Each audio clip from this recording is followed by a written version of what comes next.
I fondi del PNRR per una scuola all'avanguardia. Nella dichiarazione di intenti del piano scuola 4.0 c'è tutto quello che può garantire un cambio di passo per migliaia di istituti nazionali.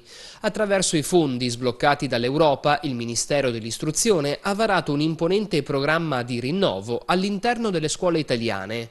Sul tavolo ci sono 2,1 miliardi di euro, destinati a 100.000 classi innovative in 8.300 istituti in tutto il paese.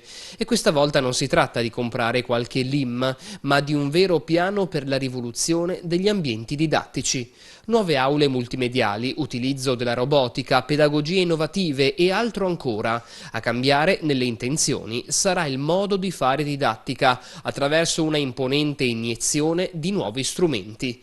Il Veneto beneficerà di 97 milioni, di cui 18 destinati a Padova e alla sua provincia. Tra gli istituti in carreggiata per intercettare questa rivoluzione anche il settimo istituto comprensivo di Padova, San Camillo. Il pensiero computazionale è un pensiero che fa in modo che i ragazzi si pongano di fronte al problema e lo risolvano, e non è la tecnologia tradizionale che invece tende a semplificare. Gli ambienti costruiti per questo hanno bisogno quindi di essere ambienti altrettanto complessi. In prima linea per lo sviluppo di questi progetti, Fondazione Fenice mette a disposizione la sua decennale esperienza nello sviluppo di nuove didattiche, grazie alla preziosa collaborazione con l'università.